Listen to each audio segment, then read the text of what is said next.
Македонија се уште без политички консензус за изборниот законник. Премиерот Мицкоски вели дека без одговорност и зрелост не може да се исполнат 100% од реформската агенда.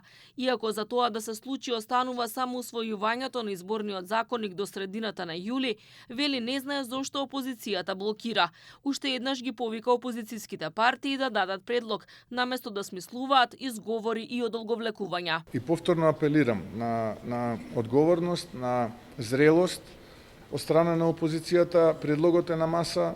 Ние како владина коалиција сме усогласени и велиме дајте луѓе, усогласете се, направете текст, ангажирайте експерти, нека ви состават текст, дајте ни го да го поддржиме.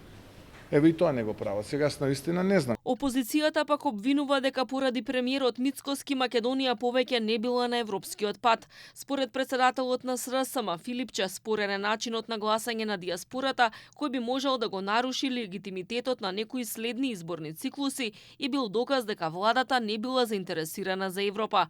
Тој предложи формирање работна група која би можела да најде начин како диаспората соодветно да гласа. Ако го тргнат членот во кој што се менува до сегашниот начин на гласање на диаспората и да се согласат, еве дека се формира работна група, која што доколку треба може да разговара за некој начин соодветен како поинаку би гласала диаспората, да им се олесни на тие луѓе, но не со примери какви што во Европа до сега не функционирале и ниту една европска земја тоа не го направила. Ако сакате нешто да не се заврши, формирајте експертска група.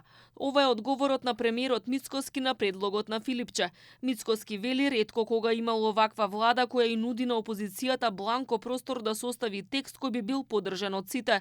Обвинувањата дека изборите ќе биле нерегуларни со сегашниот предлог за гласање на диаспората, според Мицкоски не држат вода, бидејќи Македонија лани имаше локални избори кои поминаа мирно и без инциденти, односно во скандинавска атмосфера. Имавме јасен став, а нашиот став беше прецизен и ние рековме вие во опозицијата договорете се, ве ангажирате експерти, работете, правете што ќе правите, усогласете текст, донесете ни го текстот во кој што ќе биде вклучена и методологија како би гласала диаспората поинтензивно, ние без да го проверуваме веднаш ќе го поддржиме.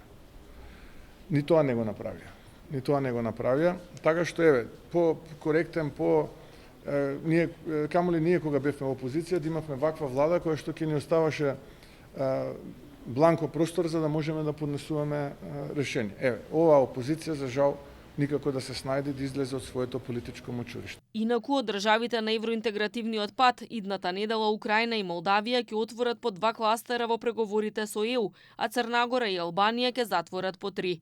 Еврокомесарката за проширување Марта Кос при посетата на Македонија пред неколку дена рече дека земјава е на добар пат меѓу лидерите во спроведувањето на реформите.